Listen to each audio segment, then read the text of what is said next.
एक शाम राजा अकबर अपने प्रिय बीरबल के साथ अपने शाही बगीचे की सैर के लिए निकले। वह बगीचा बहुत ही शानदार था। चारों ओर हरियाली ही हरियाली थी और फूलों की भीनी भीनी खुशबू वातावरण को और भी खूबसूरत बना रही थी। ऐसे में राजा को जाने क्या सूझा कि उन्होंने बीरबल से कहा, बीरबल, हमारा मन है कि इस हरे भरे बगीचे में हम हरे घोड़े में बैठकर घूमें। इसलिए मैं तुम्हें आदेश देता हूँ कि तुम 7 दिनों के अंदर हमारे लिए एक हरे घोड़े का इंतजाम करो। वहीं अगर तुम इस आदेश को पूरा करने में असफल रहते हो तो तुम कभी भी मुझे अपनी शक्ल न दिखाना।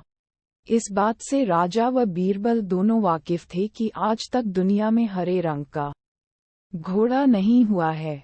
फिर भी राजा चाहते थे कि बीरबल किसी बात में अपनी हार स्वीकार करें। इसी कारण उन्होंने बीरबल को ऐसा आदेश दिया।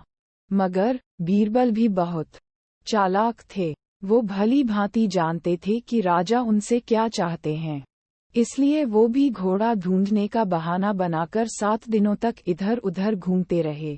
8वें दिन बीरबल दरबार में राजा के सामने पहुंचे और बोले, महाराज, आपकी आज्ञा के अनुसार मैंने आपके लिए हरे घोड़े का इंतजाम कर लिया है, मगर उसके मालिक की 2 शर्तें हैं। राजा ने उत्सुकता से दोनों शर्तों के बारे में पूछा।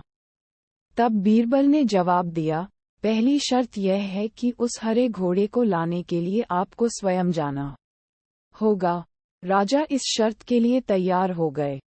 फिर उन्होंने दूसरी शर्त के बारे में पूछा।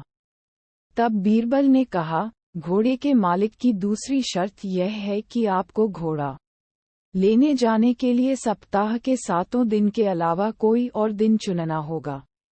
ये सुन राजा हैरानी से बीरबल की ओर देखने लगे। तब बीरबल ने बड़ी सहजता से जवाब दिया, महाराज, घोड़े का मालिक कहता है कि हरे रंग के खास घोड़े को लाने के लिए उसकी यह खास शर्तें तो माननी ही होंगी। राजा अकबर बीरबल की यह चतुराई भरी बात सुनकर खुश हो गए और मान गए कि बीरबल से उसकी हार मनवाना वाकई में बहुत मुश्किल काम है। कहानी से सीख। ये कहानी हमें ये सिखाती है कि सही सूझबूझ और समझदारी के साथ नामुमकिन लगने वाले काम को भी आसानी से किया जा सकता है।